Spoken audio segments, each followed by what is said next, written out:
When the Rewilded garden by Urquhart and Hunt won the Best in Show at Chelsea Flower Show a couple of years ago, it started a debate in gardening as to whether rewilding was really gardening at all. After all, if you do nothing to your garden and you get overrun by a single weed like bindweed or brambles, then you actually reduce biodiversity, you choke all the other plants, and the options for wildlife and pollinators can actually become less. It's Alexandra here from the Middle Sized Garden YouTube channel and blog, and I've just been to see environmental activist Serena Schellenberg's Rewilded garden, and actually I loved it. I know that it's not going to be to everyone's taste, but I do think it's incredibly interesting to look at this style of gardening. Firstly, rewilding does not mean simply neglecting the garden. In the Book of Wilding, they make the point that herbivores in a natural landscape munch on things like shrubs and trees and the grass, and that equates to our pruning and mowing. And the point about pruning and mowing is that it cuts things back so that other things have a chance to thrive. So simply letting everything go isn't really going to work. The other thing to think about is that one of the reasons why Serena's garden is rewilded is that it's on a floodplain and it floods regularly, indeed 2 or 3 times a winter. So things like a herbaceous border are just not an option for her. So if you're gardening in really quite difficult circumstances due to either the climate or the soil or the terrain, it's worth thinking about rewilding or some rewilding, because that means allowing plants to grow rather than planting plants which may not want to grow. The Book of Wilding differentiates between a nature-friendly garden and a rewilded garden. A nature-friendly garden is one where you might have hedges instead of fences, you grow some of your lawn longer, you mow less often, you add a pond, and you choose flowers that would be good for pollinators. A rewilded garden is very much that, but much shaggier. The ivy might grow and scramble over walls, fences and sheds. The hedges will be clipped less often. Almost all the grass will be left to grow long, with just paths mown through it or pavers. You'll definitely have water, and you probably won't be planting as many plants as you would be. You'll be seeing what arrives on the wind or in the beaks of birds. And this can be done in smaller gardens. So it's really worth having a look at Serena's garden and seeing how it might adapt to your garden, although I do accept Serena's is larger. When I bought the place, I knew full well that it was very prone to flooding here. And so I did think carefully about how the garden would need to be nurtured. And in fact, because of the flooding, there's a lot that I really couldn't grow here. So that was quite a factor, and I was prepared for it. I know that with climate change, flooding's only going to get worse, and so I came here knowing I would fully embrace the rewilding project. What did you start off thinking that you wanted to do? I thought I would keep all the grass long and just mow paths around it, so it looks a little bit groomed, but by having the paths around the land, it keeps visitors on the path to leave all the rest of the grasses and the wilder parts of the garden without being trodden on. So to encourage insects and wildlife, a peaceful existence. And basically, if I had to summarise the garden, I'd say it's trees and grass. Would you agree? Because you don't have borders of flowers at all. No. So that is exactly the summary. I have very few shrubs, but I do let things, grow and reseed. So absolutely, it's trees, and I am planting more trees, and I've planted an orchard. And yes, so it is actually, yes, trees and grass. And nearer the house, I have a few pots, but the gardening I do is pretty limited.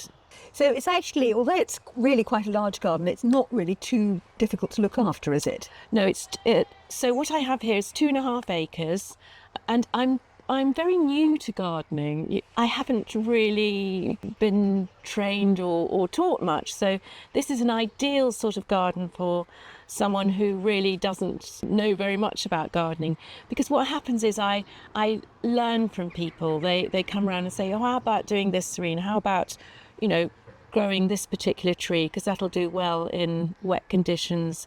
So I'm very inspired by other people who share my love of nature and who's also a bit concerned about biodiversity loss.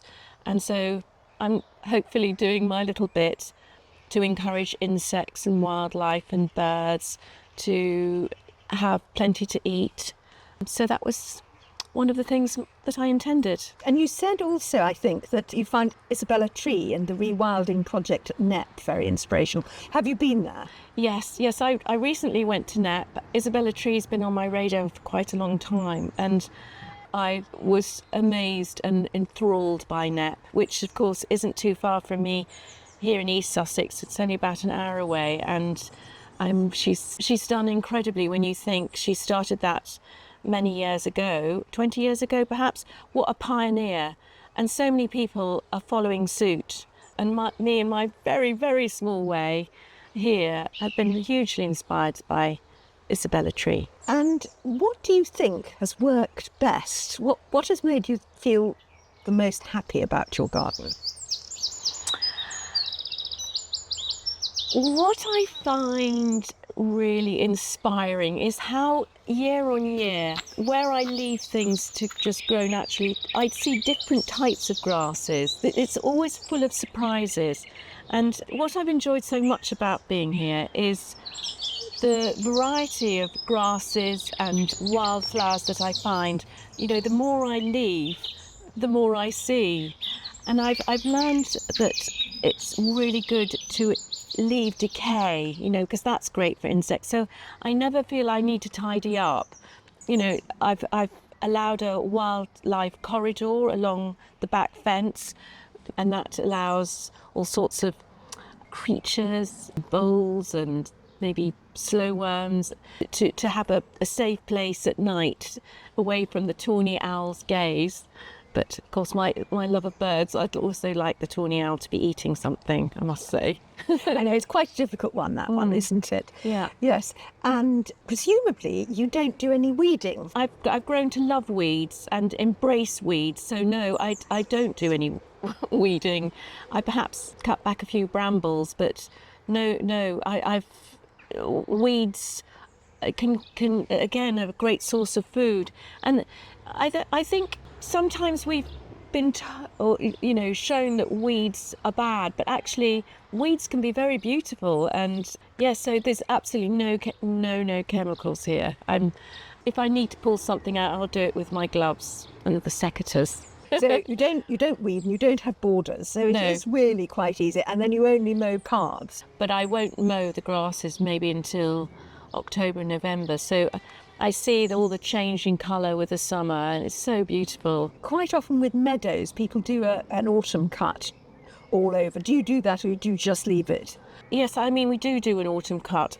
I would love to be scything it, but it's an awful lot to scythe. But that would be a fantastic thing to do, to hand scythe it. So yes, I have a friend with a ride-on mower who will come and do the autumn cut. And is there any issue with invasive plants at all? Because the thing that worries people about weeds is that they're going to get something, perhaps not something that belongs here anyway, that will take over. But you haven't had problems with that at all? The one I only seem to have problems with is, I think it's called Himalayan balsam. It's quite invasive and it's very pretty, and they're very easy to take out. So I just do that by hand. They sort of come up all the riverbanks, and I think they contribute to soil erosion. I've seen photographs of you actually rowing across your lawn when the water comes up. So does the grass just recover when the water goes down? Yes, it does. It's a bit muddy for a while, but yeah, it recovers. So yes, through the winter months, because the water floods so often, and I think with this more and more extreme weather events now, so it seems to be flooding more. But I'm prepared. I've got my boat.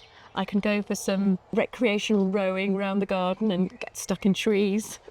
But yes, it all swirls around and gets caught up on the fencing. But again, that's fine. It's okay to just leave it. Yeah. And is there anything that you wish you hadn't done, or that you felt was a mistake when you did it? You see, I think with gardening, and particularly my garden, you can't really make a mistake. You know, maybe you could prune something too much, perhaps, but then it grows back. So I'm pretty happy on the whole. I think when you garden, or garden in inverted commas, like I do, you can't really go wrong. One of the things that I think has really worked well amongst this wildness is having these little seating areas or ornaments or bits of sculpture or something, because that's something quite focal in the middle of quite a lot of wildness. So presumably most of that you've done. When I first came here, I thought something I can really add is some focal points. So I put in a standing stone and I've mown in a circular way around the standing stone and a path leading in and a path leading out. I've got a rather interesting sculpture, and I've put a couple of shepherd's huts raised up because of the flooding. So one is some guest accommodation and the other one is a hot tub and sauna. And all around the land there's different areas you can sit to look at the different views. There's a sunset spot and there's a spot by the river where I can look at kingfishers, well, one or two, and then another spot by the pond where I can look at the moorhens. So it's all about just being in nature and enjoying the wildness and watching the birds. Whether you want to do a full rewilding or whether you'd just like to introduce elements to your garden, the whole business of fallen logs and tree stumps and wood generally is something that people are really getting much more interested in, and it's good to have wood in a garden. So don't miss this extra video on how to create a stumpery in either a large or a small garden. And thank you for watching. Goodbye.